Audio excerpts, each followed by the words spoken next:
ഇന്ന് ഞാൻ കാണിക്കാൻ പോകുന്നത് കവുങ്ങിൻ്റെ പാള വെച്ചിട്ടുള്ളൊരു ക്രാഫ്റ്റാണ്. അപ്പോൾ അതിന് വേണ്ടിയിട്ട് ഇതുപോലത്തെ ഒരു പാള ഞാൻ എടുത്തിട്ടുണ്ട്. ഇത് വെച്ചിട്ട് ഞാനൊരു ഡേറ്റ്സ് പാം ട്രീ ഉണ്ടാക്കാൻ പോകുന്നത്, അതായത് ഒരു ഈന്തപ്പന. ഇതധികം ഡ്രൈ ആവാത്ത പാളയാണ്. അപ്പോൾ ഞാൻ ഇതിൽ നിന്ന് ഇങ്ങനെ ഒരു പീസ് കട്ട് ചെയ്തെടുക്കുകയാണ്. ട്രീയുടെ ലീഫാണ് ഞാനിത് വെച്ചിട്ട് ചെയ്യാൻ പോകുന്നത്. അപ്പോൾ അത് കട്ട് ചെയ്ത് കഴിഞ്ഞിട്ടുണ്ട്. ഇനി ഇത് അതുപോലെ ഒന്ന് ഫോൾഡ് ചെയ്തെടുക്കണം. എന്നിട്ട് വീണ്ടും ഇത് കട്ട് ചെയ്ത് മാറ്റാം. അപ്പോൾ ഞാനിത് കട്ട് ചെയ്ത് കഴിഞ്ഞപ്പോൾ ഇതുപോലത്തെ 2 പീസ് കിട്ടിയിട്ടുണ്ട്. ഇനി ഇതിൽ നിന്ന് ഒരു പീസ് എടുത്തിട്ട് ഇതുപോലെ ഫോൾഡ് ചെയ്തിട്ട് ഒരു ലീഫിൻ്റെ ഷേപ്പിൽ കട്ട് ചെയ്തെടുക്കണം. അപ്പോൾ അതിന് വേണ്ടി ഇവിടെ ഇതിങ്ങനെ ഒന്ന് കോണാക്കി കട്ട് ചെയ്ത് കൊടുക്കുകയാണ്. ഇനി ഇത് ഓപ്പൺ ആക്കിയിട്ട് ഇവിടെ നിന്ന് ഒരു ലീഫിൻ്റെ ഷേപ്പിൽ ഇങ്ങനെ കട്ട് ചെയ്ത് കൊടുക്കുക.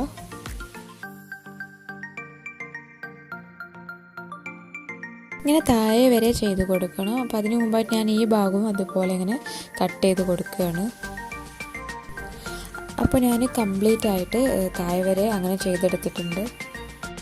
ഇതിൻ്റെ താഴെ ഭാഗം ഒന്ന് കട്ട് ചെയ്ത് ഷേപ്പാക്കി കൊടുക്കാം. അപ്പോൾ ഒരു ലീഫ് ഇവിടെ റെഡി ആയിട്ടുണ്ട്. അപ്പോൾ ഇതുപോലെ കുറച്ച് ലീഫ് ഞാനിവിടെ കട്ട് ചെയ്ത് വെച്ചിട്ടുണ്ട്. ഇതിന് ഞാൻ ആക്രിലിക് പെയിൻറ് അടിച്ചിട്ടുണ്ട്. കാരണം എനിക്ക് ഭയങ്കര ഡ്രൈ ആയിട്ടുള്ള പാളയാണ് കിട്ടിയത്. അപ്പോൾ അതുകൊണ്ടാണ് ഞാനിങ്ങനെ ഈ ഒരു ഗ്രീൻ കളർ പെയിൻറ് അടിച്ചത്. നിങ്ങൾക്ക് ഗ്രീൻ കളർ ഇതുപോലത്തെ പാള കിട്ടുകയാണെങ്കിൽ ഈ കളറിൻ്റെ മതി, അല്ലെങ്കിൽ ഇതുപോലെ ആക്രിലിക് പെയിൻറ് കൊടുത്താൽ മതിയാവും. 2 ടൈപ്സ് കളർ കൊടുത്തിട്ടുണ്ട്. ഒരു ഡാർക്ക് ഗ്രീനും അതുപോലെ ഒരു ലൈറ്റിഷ് ഗ്രീനും ആയിട്ടുള്ളതാണ്. ഇളയ ലീഫായിട്ട് വെക്കാൻ വേണ്ടിയിട്ടാണ് ഒരു ലൈറ്റ് ഗ്രീൻ കളർ ഞാൻ കൊടുത്തിട്ടുള്ളത്. ഇനി ഞാൻ ഈ ലീവ്സിനെല്ലാം വാർണിഷ് അടിക്കാൻ പോവുകയാണ്. വാർണിഷ് അടിച്ച് കഴിഞ്ഞാൽ ഒരുപാട് കാലം അങ്ങനെ ഫ്രഷ് ആയിട്ട് തന്നെ ഇരുന്നോളൂ. അതിനാണ് നമ്മൾ വാർണിഷ് അടിക്കുന്നത്. അപ്പോൾ ഞാൻ കംപ്ലീറ്റ് വാർണിഷൊക്കെ അടിച്ച് ഇവിടെ ലീവ്സ് എല്ലാം റെഡി ആയിട്ടുണ്ട്. ഇനി നമുക്ക് കുറച്ച് ഡേറ്റ്സ് വേണം. നമ്മൾ ഈന്തപ്പനാണല്ലോ ഉണ്ടാക്കാൻ പോകുന്നത്. ലീവ്സ് എല്ലാം റെഡിയായി. അപ്പോൾ ഡേറ്റ്സ് ഉണ്ടാക്കാൻ വേണ്ടി ഇതുപോലത്തെ ഒരു പാളിൻ്റെ ചെറിയൊരു പീസ് ഞാൻ കട്ട് ചെയ്തെടുത്തിട്ടുണ്ട്. ഇതൊരു 10 മിനിറ്റോളം വെള്ളത്തിലിട്ട് വെക്കണം. അപ്പോൾ ഞാൻ ഈ ഒരു പീസ് കുറച്ച് മുമ്പ് വെള്ളത്തിലിട്ട് വെച്ചതാണ്. ഇതിൽ നിന്നൊരു തിന്നായിട്ടുള്ളൊരു ലെയർ ഉണ്ട്. അപ്പോൾ ആ ലെയർ ഒന്ന് എടുക്കണം. ഇതിൽ വന്ന് ഇങ്ങനെ പതുക്കെ ഇതിങ്ങനെ ചീന്തി എടുത്താൽ മതി. വെള്ളത്തിലിട്ട് വെച്ചതുകൊണ്ട് തന്നെ പെട്ടെന്ന് കിട്ടും. അപ്പോൾ ഇതാ എനിക്ക് ആ ഒരു ലെയർ ഇതിൽ നിന്ന് കിട്ടിയിട്ടുണ്ട്. ഇനി ഇതുപോലത്തെ കുറച്ച് വേസ്റ്റ് പീസൊക്കെ ഉണ്ടെങ്കിൽ ഇതൊരു ഉരുട്ടി ബോളാക്കിയിട്ട് ഇതിൻ്റെ ഉള്ളിൽ വെച്ച് കൊടുക്കുകയാണ്. എന്നിട്ടൊരു റൗണ്ട് ഷേപ്പിലാക്കിയിട്ട് എടുക്കണം. ഇതാ ഇതുപോലെ ആ ഒരു ബോളിനെ ഈ ഒരു ഷീറ്റ് വെച്ച് കവർ ചെയ്താൽ മതി.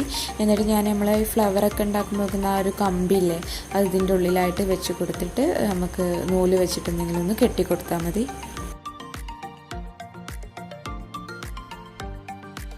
ഇനി ഈ ഒരു കമ്പിയിൽ ഗ്രീൻ ടാപ്പ് വെച്ചിട്ട് ഒന്ന് കവർ ചെയ്ത് കൊടുക്കാം. അപ്പോൾ ഇതുപോലത്തെ ഒരുപാടെണ്ണം ഞാനിവിടെ ഇങ്ങനെ ഉണ്ടാക്കി വെച്ചിട്ടുണ്ട്. ഇനി ഇതിൽ നിന്നൊരു 6 എണ്ണം ഞാൻ എടുത്തിട്ട് ഇതുപോലെ ഒരു ബഞ്ചാക്കിയിട്ട് ഒരുമിച്ച് കൂട്ടി കെട്ടിയിട്ട് ഗ്രീൻ ടാപ്പ് വെച്ച് ചുറ്റി കൊടുക്കുകയാണ്. അപ്പോൾ ഇങ്ങനത്തെ 2 ഞാനിവിടെ റെഡിയാക്കി എടുത്തിട്ടുണ്ട്. ഇനി ഇതിനെ ഞാനൊരു ഗ്രീൻ കളർ ആക്രിലിക് പെയിൻറ് വെച്ച് കളർ ചെയ്തെടുക്കുകയാണ്. അപ്പോൾ ഞാനിത് 2ഉം പെയിൻറ് ചെയ്തെടുത്തിട്ടുണ്ട്. ഇനി ഇതിനുള്ള സ്റ്റെമ്മ് റെഡിയാക്കി എടുക്കണം. അപ്പോൾ അതിന് വേണ്ടിയിട്ട് ഞാൻ അതുപോലത്തെ ഒരു PVC പൈപ്പ് എടുത്തിട്ടുണ്ട്. ഇതിൻ്റെ മുകളിലായിട്ട് കുറച്ച് ടിഷ്യൂ പേപ്പർ വെച്ചൊന്ന് കവർ ചെയ്തെടുക്കണം. അല്ലെങ്കിൽ എന്തെങ്കിലും തിന്നായിട്ടുള്ള പേപ്പർ വെച്ച് കവർ ചെയ്താലും മതി. ഞാനിവിടെ ഒരു ബൗളിൽ കുറച്ച് ഗ്ലൂ ആൻഡ് വാട്ടർ മിക്സ് ചെയ്തെടുത്തിട്ടുണ്ട്. 2 ടീസ്പൂൺ ഗ്ലൂവിന് 1 ടീസ്പൂൺ വാട്ടർ എന്ന റേഷ്യോയിലാണ് ഞാനിവിടെ എടുത്തിട്ടുള്ളത്. എന്നിട്ട് ഈ ഒരു പൈപ്പ് ടോട്ടലി ഇത് വെച്ചിട്ടൊന്ന് കവർ ചെയ്തെടുക്കണം.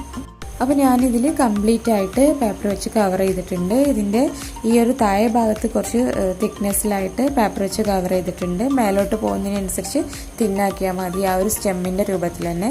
ഇനി ഞാനിതിനെ ഈ ഒരു ബ്രൗൺ കളർ ആക്രിലിക് പെയിൻറ് വെച്ച് കളർ ചെയ്തെടുക്കുകയാണ്. അപ്പോൾ അത് കംപ്ലീറ്റ് ആയി പെയിൻ്റൊക്കെ അടിച്ച് കഴിഞ്ഞിട്ടുണ്ട്. ഇവിടെ സ്റ്റെമ്മ് റെഡി ആയിട്ടുണ്ട്. എല്ലാം ഇവിടെ റെഡി ആയിട്ടുണ്ട്. ഇനി ഇതെല്ലാം കൂടി ഒന്ന് സെറ്റ് ചെയ്യാൻ മാത്രമേ ഉള്ളൂ.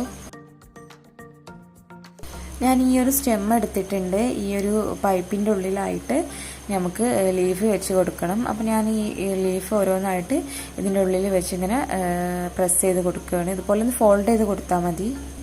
ഇതുപോലെ എല്ലാ ലീഫും ഇവിടെ വെച്ചൊന്ന് ഫോൾഡ് ചെയ്തെടുത്താൽ മതി. നിങ്ങൾക്ക് വേണമെങ്കിൽ കുറച്ച് ഗ്ലൂ ഒക്കെ ആക്കി കൊടുക്കാം. ഇനി ഞാൻ ആ ഡേറ്റ്സ് വെച്ച് കൊടുക്കുകയാണ്. 2 സൈഡിലായിട്ട് ഡേറ്റ്സും വെച്ച് കൊടുത്തിട്ടുണ്ട്. നെക്സ്റ്റ് ഈ ഒരു കളറിലുള്ള ലീഫാണ് വെച്ച് കൊടുക്കുന്നത്. അത് നേരത്തെ ചെയ്ത പോലെ തന്നെ വെച്ച് കൊടുക്കാം. ഇങ്ങനെ ഇതിൻ്റെ ഉള്ളിൽ ഇത് കംപ്ലീറ്റ് ആയിട്ട് ഫിൽ ചെയ്ത് വരുമ്പോൾ ഇവിടെ ടൈറ്റ് ആയിട്ട് നിന്നോളും.